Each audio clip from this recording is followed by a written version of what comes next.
excited because when Pastor Alan cast this visions in December 31, and as we know that our team is really, this is really important in our direction. It's about intimacy and intentionality. Last year, it's about communion and commitment. And this year, it's about intimacy and intentionality. And this is really, really good. And I'm so blessed when Pastor Alan announced our team for this year 2025. Intimacy and intentionality. As we step in 2025, the theme of intimacy and intentionality will guide our focus through Gospel Church. This theme resonates deeply with me as a preacher, as I feel called to approach my preaching with renewed intentionality. I believe that preaching is not merely an exercise in teaching, but a sacred responsibility to communicate God's Word with clarity, conviction, and compassion. Why it matters?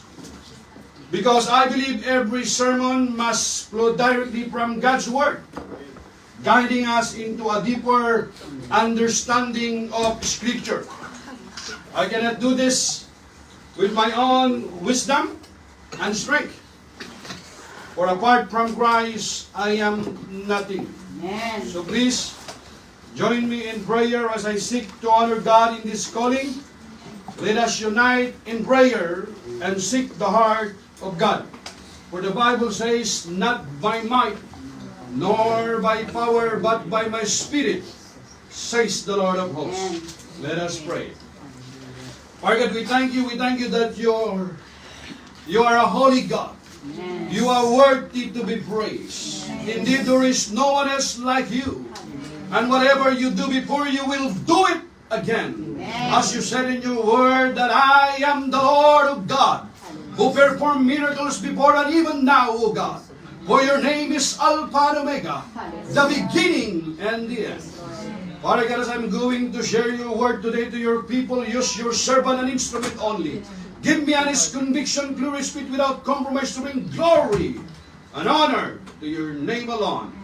In Jesus' name, amen. To God ang clap of praise. I want you to shout one more time, I'm still alive. I'm still alive. You know what? That's not an accident or coincidence why you are here and why you are watching here, because I believe with all my heart that in the Bible there is no such an accident or coincidence. This is the divine appointment of God. God placed you here for such a time as this, because you are a person of destiny. Amen. Amen? Hallelujah. Are you ready? Amen. Are you excited? Amen. Amen. Hallelujah. Listen, you will never see intimacy without intentionality. Until you start living your life with intention, you will never make great decisions. Because great decisions are based on intentionality. They are based on purpose. Everybody, purpose. Purpose. One more time, purpose. Purpose. The Bible encourages us to live with intentionality, meaning we should act with purpose and care in everything we do. Everybody say, everything we do. Everything we do. Hallelujah. Intimacy is a much broader issue than physicality. A dictionary definition of intimacy talks about close friendship, deep emotional connection. Its synonyms are closeness, fellowship, communion, friendship, understanding, sharing affection, familiarity, being and belonging together, personality. But you know what? Intimacy is more than physicality. It's not just physical, but there is more than that. Amen? Amen. What does it mean to experience intimacy with God? Why is it important? You know what? In the Bible, in the Old Testament time, Moses and the people of God, when they are in the wilderness, there is totally difference between them. The people knows the hands of God, and the hands of God deals with His acts. Meaning, they don't have intimate relationship with God. But Moses knows the minds of God, the ways of God. And those who knows the minds of God, the ways of God, there is an intimacy, meaning there is an intimacy involved there. Moses knows the minds of God, the ways of God, the purpose of God in his life. The question is, do you know your purpose in life? Amen. What does it mean to experience intimacy with God? James chapter 4 verse 8, the Bible says, draw near to God and He will draw near to you. Notice here, it says that draw means this is intentional. If you will not draw near to God, what happened? If you are not close to God, what happened? This is not just a suggestion, my brothers and sisters. It's an invitation. And the Bible says, draw near to God and He will draw near to you. Cleanse your hands, you sinners, and purify your hearts, you double-minded. Other version says, come close to God. And God will come close to you. Wash your hands, you sinners, purify your hearts, for your loyalty is divided between God and the world. We know that you cannot serve God and money at the same time. Where the Bible says you will love the others and you will hate the others. You will be devoted to others and you will be disloyal to others.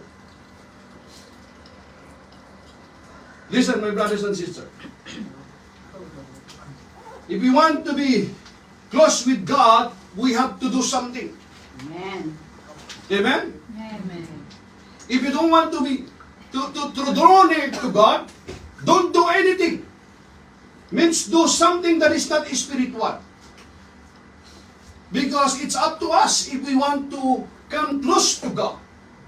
When you wake up in the morning, you can choose to play a worship song or any music that you want. Maybe your idols. Maybe you can choose to watch whatever you want. It feeds our spiritual life or our flesh, our appetite. It's up to us. Say to your neighbor, it's up to you. It's up to you. You want to come close to God. Amen? Hallelujah. And this is actually, it's a privilege. A holy God, the King of Kings and Lord of Lords, inviting us to come close to Him. Amen.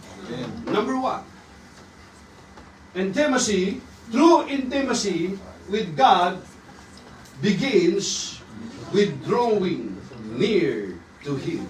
Hallelujah. I like that. Drawing near to Him. God will never draw near to those who do not draw near to Him. If you don't want to come too close to God, then He will not come close to you. He gave us the preacher's praying. You want to serve God? It's up to you. You want to worship Him? It's up to you. You don't want to go to church? It's up to you. But there will come a time, someday, somehow, that when you come to God, and nobody can help you Amen. but God. Amen. Amen. Give the Lord a praise. Woo! Hallelujah. God will never draw near to those who do not draw near to Him. And the way we draw near is through righteousness. Everybody, righteousness. Righteousness. Hallelujah. Certainly, God will never draw near in intimacy with the unrighteous. But those who have been cleansed by the blood of Christ and have received His righteousness at the cross, if we hope to attain through intimacy with God, Jesus must be our model. We love God because He first loved us. Amen. If you don't humble yourself before the Lord, if you don't humble before yourself, before our God, if you don't repent and accept that you are a sinner, if you say that you are perfect, that you are not sinning anymore, then you're just deceiving yourselves. Amen. If you want to come to God, closer to God, you have to humble yourself before the Lord. And you have to come to Jesus. Because only the blood of Jesus can take away the sins of the world. Hallelujah. Everybody say, praise the Lord. Praise the Lord. Amen. There can only be intimacy with God when we are in good fellowship with Him through obedience. Isn't it? Why is it obedience is important? Because we know that obedience is the highest form of worship. Amen? It's not how many scriptures, how many verses you memorize. Not how many times you pray or not how many times you go to church. That is good. But the highest form of worship is obedience. Amen. Then we can know the joy and peace that comes from trusting Him and yielding to His will, just as Jesus did. Amen? Number 2. Intimacy with God is a lifelong process. Everybody says, lifelong process. Lifelong Not process. only one-time experience. This is a passive, means continuously. Hallelujah. That's why the Bible says, be filled with the Holy Spirit. Intimacy with God is a lifelong process that requires a disciplined walk with God. Everybody say discipline. Discipline. See? Sometimes, it's easy to teach.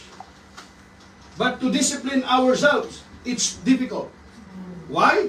Because discipline, it requires what? Commitment, Amen. perseverance, Amen. and sacrifices. Amen. That is a discipline. Amen?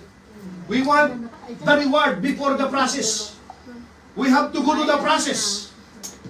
We have to go under process if we want the reward. Amen? If you want a trophy, you have to undergo for a training. And it requires sacrifice, perseverance. Intimacy with God is a lifelong process that requires a discipline of walk with God. And listen to this. Intimacy is a privilege. Hallelujah. Intimacy with God is a privilege freely given to us by Christ in His sacrifice on the cross. In order to multiply Christ-like disciples, it is very important to understand the meaning and the process of intimacy with God. The image of the vine and the branch in John chapter 15 is a very good picture of intimacy. Apart from Him, we can do nothing. But the Bible says also, if you abide in me, and my words abide in you, you will ask what you desire, and it shall be given to you. Amen. Hallelujah. Because the children of God will not ask something that is not the perfect will of God. Hallelujah. Praise the Lord. Praise the Lord. Hallelujah. Oh, kalimutan na. Intimacy is not head knowledge. Everybody say, it's not head knowledge. It's not head knowledge. There's more than that. Amen. Praise God that we are saved. But there is more than that, my brothers and sisters. We have to experience it. We have to taste it. Taste and see that the Lord is good. Amen. Amen. Intimacy is not hidden knowledge, but a heart experience of understanding, of sharing and belonging. Our fruitfulness as disciples depends on our familiarity with God. Without intimacy, we might work hard like the disciples trying to catch fish the whole night in vain. Why? Because without Christ, we can do nothing. But we can do all things through Christ who strengthens us. Hallelujah. Give the Lord a clap of praise. But as we follow in His footsteps, fruit is produced in our lives. Fruit is produced in our lives. Hallelujah. Amen. Number 3, trust is at the heart of intimacy. Iba si trust. Trust. Ask your neighbor, do you trust me? Do you trust me? That is a question. If you really trust that person sitting beside you, can you tell him, can you lend me money?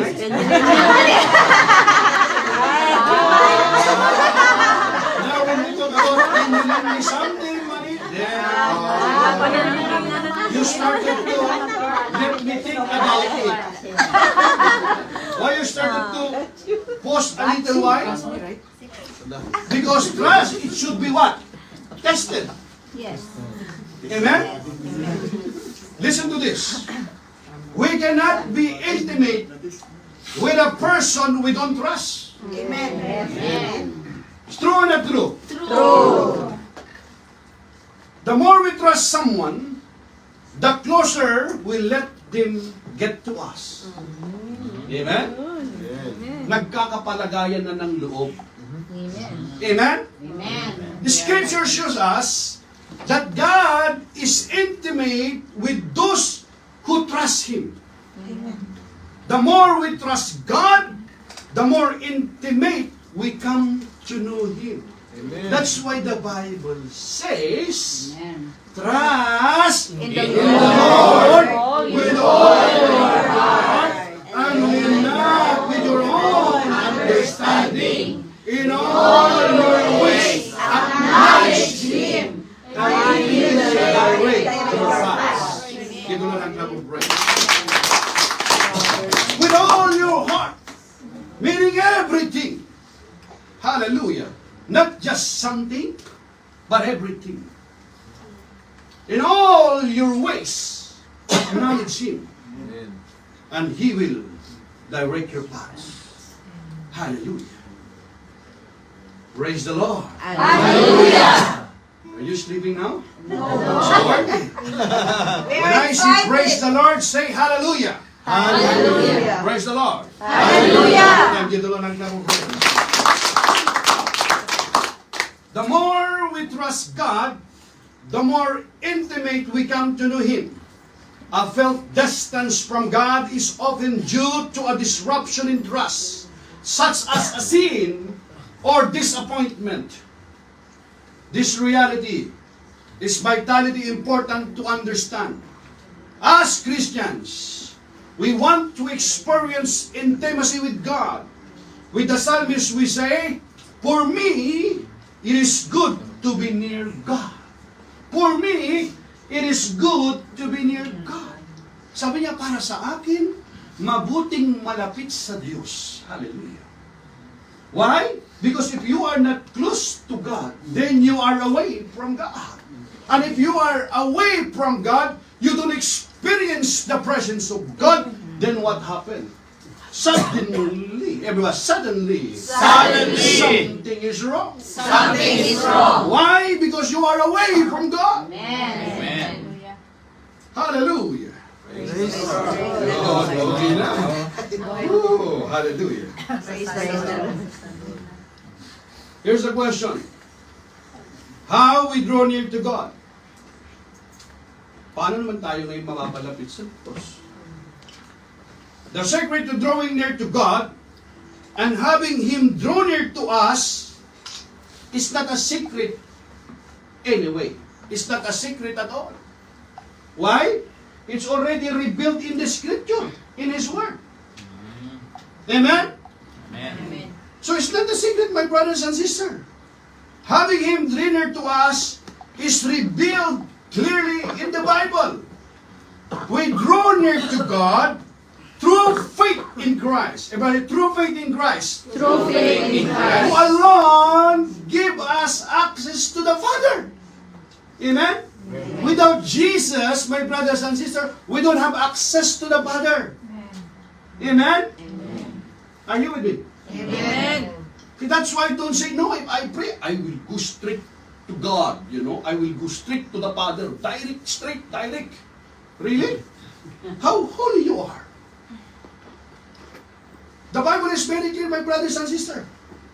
That Jesus said that no one comes to the Father except through me. Amen? Amen.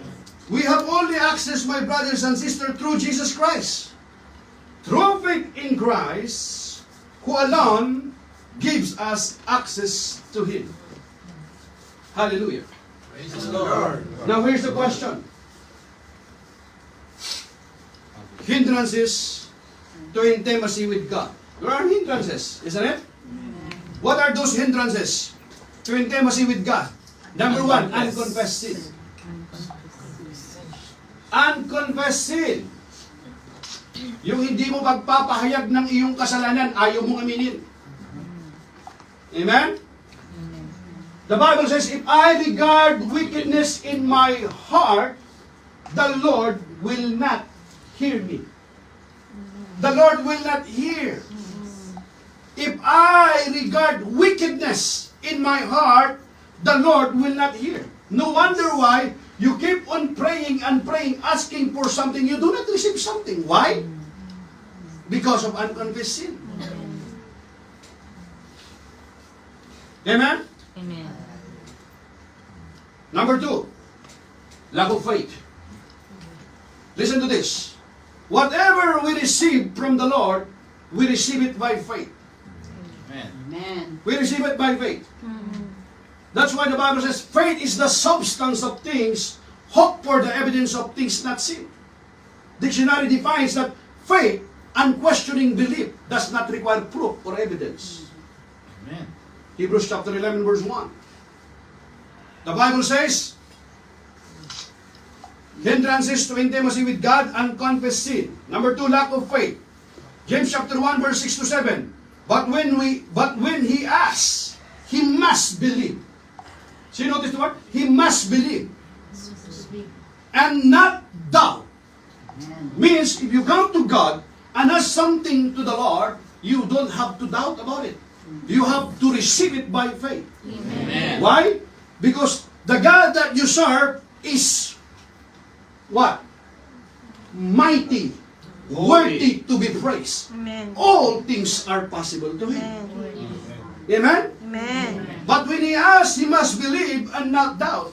Because he who doubts is like a wave of the sea, blown and tossed by the wind, that man should not think he will receive anything from the Lord. Other version says, he who is a double-minded mind, unstable in all his ways. So let that man suppose that he will receive anything from the Lord. Why? Because when you come to God, you have to come with faith. Amen. It's about faith. For the Bible says, for the just shall live by faith and not by sight. Give the Lord a clap of praise. Hebrews chapter 11 verse 6, the Bible says, and it is impossible to please God without faith. Diba say impossible? Impossible. All things are possible to God, but when you come to God and ask God, the Bible says, and it is impossible to please God without faith. Means, you have to come with faith. Amen. Anyone who wants to come to Him, hallelujah, Praise the Lord. diba say must. Must. It's not a suggestion, it's a command. This is the only way, my brothers and sisters. Must believe that God exists and that He rewards those who sincerely seek Him. It was sincerely. Sincerely. This is intentionally, my brothers and sisters. This is intentional. You don't just seek only once and then you give up, you quit immediately. No. Do you know what the book of Proverbs says about a good man? The Bible says a good man falls 7 times, but he will rise up again. But the fool what? Only once. He will never give up. He will quit immediately. He will not get up. That's why when trouble comes, trial comes in our life, there are 2 things you should do. You can make a choice. Number 1, it's either you give up or get up. It's up to you. But a good man falls 7 times, he will rise up again. Amen. Give the Lord a clap of praise. Amen? Amen. Say to your neighbor, don't quit. Don't Don't quit. quit. Don't give up. Don't give up. Hallelujah. Amen? Get up. Get up. Listen to this. Number 3. Willful disobedience. A while ago, I said that obedience is the highest form of worship. But we know also that partial obedience is also disobedience. And not only partial obedience, and even delay obedience is also disobedience. Partial obedience means you don't surrender completely to the Lord. You want to keep something to the Lord, you know? Lord, I am not ready. You heard this word? The word I am not ready is not from the Lord. Because the Bible says, when you hear the voice of the Lord today, do not harden your hearts. That's why the Bible says, today is the day of salvation. Now, it doesn't say, tomorrow, later, no. Today. The word, Now, I am not now. ready, is a voice of the enemy. Be careful. What kind of voices you are hearing right now? The devil is a liar. Amen? Today is the day of salvation. Amen. And today, this first week of 2025, it's a good time. Amen. Amen? Everybody, it's a good time. It's a good time. Hallelujah. Let me continue. Hallelujah. Amen. Huh. Willful disobedience. Now let me just summarize quickly. Obedience is the highest form of worship. Delay obedience is equal to disobedience. Partial obedience is disobedience. Means delay obedience, you keep on delaying it. You just say later, I am not ready. Those are delay obedience. And disobedience, and that is also disobedience. If you want to obey the Lord, you have to obey Him wholeheartedly, meaning completely. Amen? That's why the Bible says. Amen? Let's us read together. 1, 2, 3. Dear friends, If our hearts do not condemn us, we have confidence before God and receive from Him anything we ask, because we obey His commands and do what pleases Him. Hallelujah. Self-explanatory. Amen? Anything we ask, because we obey His commands and do what pleases Him. Hallelujah. If you do what pleases to the Lord, what happened? You are drawing near to God.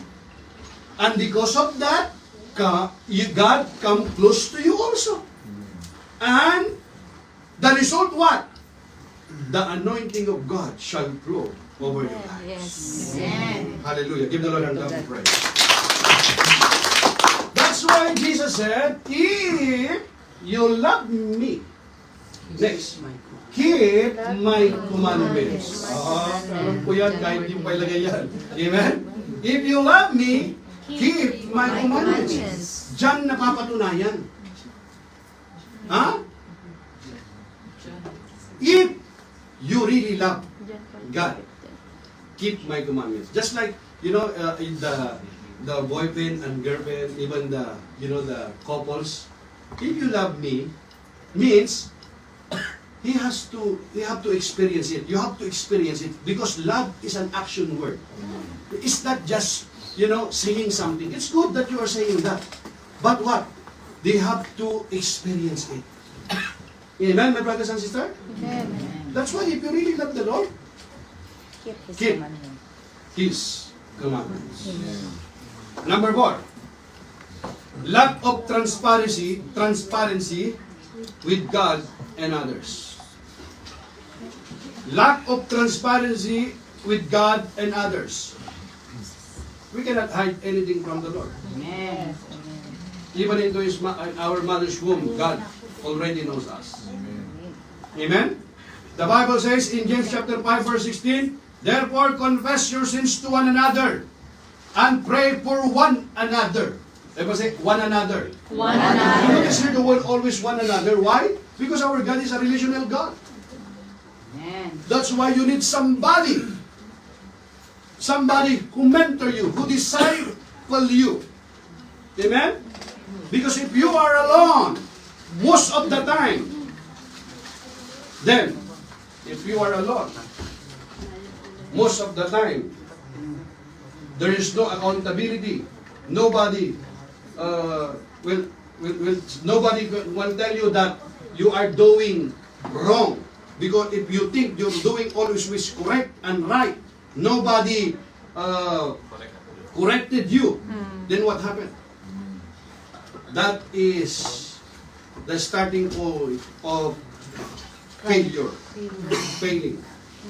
That's why we have to submit ourselves to those who are in authority, those who mentor us, those who have an experience already. Amen? Lack of transparency with God and others. Therefore, confess your sins to one another and pray for one another so that you may be healed. The prayer of a righteous man is powerful and effective. Amen? Another thing, number 5, unforgiveness. This 2025, if we still have unforgiveness, grudge, bitterness in our hearts, then this is a good time, my brothers and sisters. Unforgiveness. The Bible says in Matthew chapter 6, verse 14 to 15, for if you forgive men when they sin against you, your heavenly Father will also forgive you. But if you do not forgive men their sins, your Father will not forgive your sins. Meaning, if the Lord will not forgive you, then you don't have relationship with Him. You want to have an intimacy? You want to have a relationship with the Lord? Then learn to forgive others. Why? Because the Bible says also in Ephesians chapter 4 verse 32, be kind to one another, tender-hearted, forgiving each other, just as God in Christ also has forgiven you. Kita mo? Forgiven you, pinapatawad ka rin ng Panginoon eh. Amen? And if you will not forgive your brother's trespasses, the Bible says, your heavenly Father will not also forgive you. You want forgiveness? If you want forgiveness, listen to this. Nakabase yan sa iyong kapwa, to your what? To your neighbor.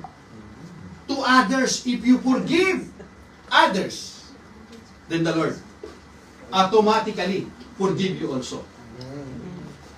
Before you ask for forgiveness to the Lord, He already forgive you. If you forgive your brother's trespasses. Amen. But if you will not forgive, and you ask for forgiveness to the Lord, then what scripture you are reading, my brothers and sisters? What Bible verse you are reading then? Lord, forgive me, Lord, for my sins, for my iniquities. But your brothers or your sister trespasses, I will not forgive him. I cannot do this. Then, the Bible is very clear. Your heavenly Father will not also forgive you. Amen? Very clear? Amen. Maliwanag o hindi? Amen. Oh. Number 6. Idols in our lives. Idols. Tignan mo yung mga idolatry na yan. The Bible says in Ezekiel chapter 14 verse 3, Son of man, these men have set up idols in their hearts and put wicked stumbling blocks before their faces. Should I let them inquire of me alone? Jeremiah chapter 3 verse 20, the Bible says, I thought you would call me Father and not turn away from following me, but like a woman unfaithful to her husband, so you have been unfaithful to me. How you become unfaithful? If you serve God other than God, if you serve others other than God, then that is an idolatry. If you put others before God, then that is an idolatry. Why? Because God should be number one in our lives. Amen. Not your husband, not your wife. Yes, we should love our husband, we should love our wives, our parents, but they are not number one. Why? Who give you life? That's why He deserves first in our lives. Not second, not third. Because even if you have everything, if you don't have God in your life, then there is no meaning of life. Wala nang kabuluhan. Amen? Ito lang ang clap of praise. Praise the Lord. Hallelujah. Number 7, unsurrendered will. Unsurrendered will, rebellion. Ito na. 1 Samuel chapter 15 verse 23. For rebellion is like the sin of Divination. Other version says witchcraft.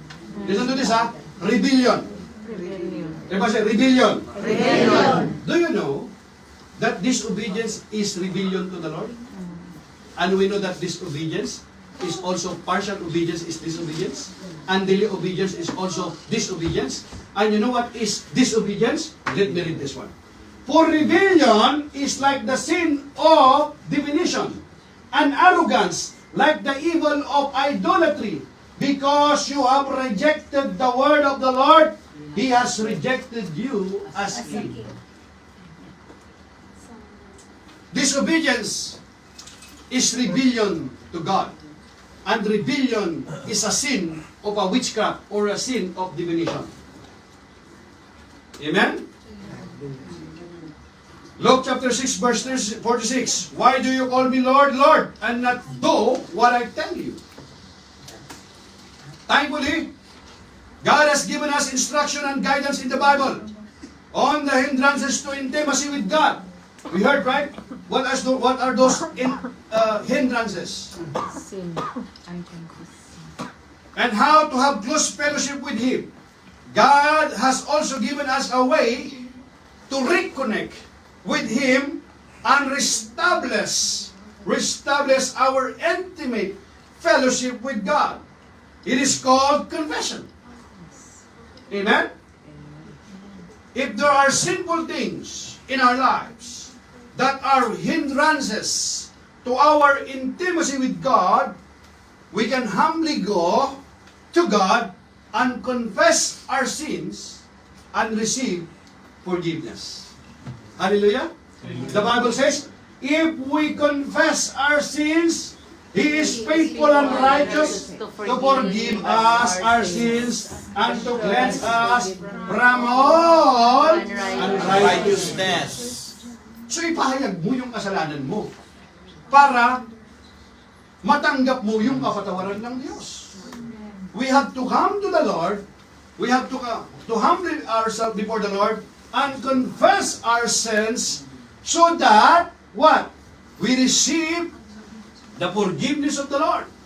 If we confess our sins, He is faithful and righteous to forgive us our sins and to cleanse us from all unrighteousness. But first, you have to come to confess it. Amen? As you develop intimacy with the Lord, you will be empowered with inner strength throughout the Holy Spirit. You will be empowered by the Holy Spirit.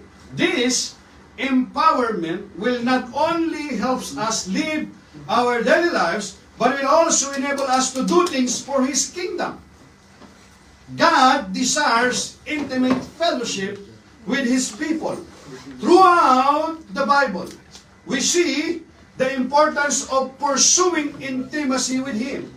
It is through intimate connection with God that we experience His love, receive His guidance, and are transformed into His likeness. May we prioritize intimacy with God in our lives and seek to know Him more deeply each day. Hallelujah. Amen? Amen. So let's stand up, my brothers and sisters. And